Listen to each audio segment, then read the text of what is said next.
রাস্তাটা দীর্ঘ প্রায় 2.5 বছর যাবৎ কাইটে রাখছিল। 2.5 বছর যাবৎ কাইটে রাখার পরে এই কয়দিন হলো এইগুলো কি বলে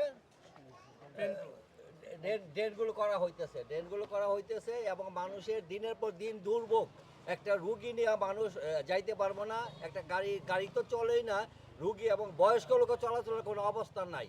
এবং এই কাজের জন্য নির্দিষ্ট কোনো সময় আছে, প্রত্যেকটা কাজের জন্য একটা নির্দিষ্ট সময় থাকে যে এই রাস্তা এইখান থেকে এই পর্যন্ত এতদিনে কমপ্লিট হইব, কিন্তু তার কোনো নির্দিষ্ট সময় এই কাজটা শেষই হয় নাই।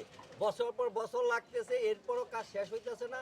আদৌ কি এটা তদারকি করার মতন কোনো সংস্থা আছে কিনা, বা সিটি কর্পোরেশন খোঁজখবর রাখছে কিনা, বা সেনাবাহিনী কিছু কর্মকর্তা মাঝে মধ্যে আসে দেখি, এরাও এখন আর দেখি না, এরাও আসে না। আসলে নির্দিষ্ট কোনো সময় নির্ধারণ করা দেওয়া আছে কিনা এই রাস্তার উপর আমাদের জানা নাই।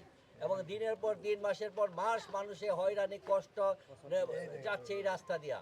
এমনকি বাচ্চারা স্কুলে যেতে গিয়ে সমস্যা হচ্ছে, অনেকে ড্রেন বা রাস্তা খারাপের কারণে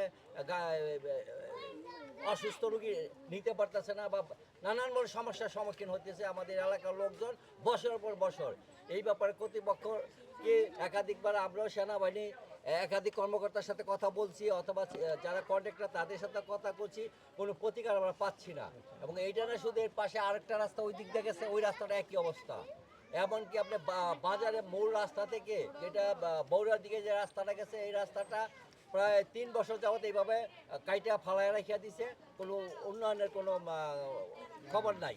এবং এই অবস্থায় এই এলাকার লোকজন, আমরা কি মানুষ নাকি আমরা চলাফল করার জন্য আমাদের রাস্তাঘাট বা কোনো নাগরিক সুবিধার প্রয়োজন আছে কিনা, এটা নগরের যে কর্মকর্তা আছে তার মাথায় আছে কিনা আমার জানা নাই। যদি থাইকা থাকে তাদেরকে অনুরোধ করবো যে নগর কর্মকর্তা যে আছেন, প্রশাসক যে আছেন, সেজন্য এই দেশের নাগরিকের জন্য একটু চিন্তা ভাবনা করেন যে তাদের চলাচল জন্য কি সুব্যবস্থা বা কোনো কিছু করা যায় কিনা। সবাইকে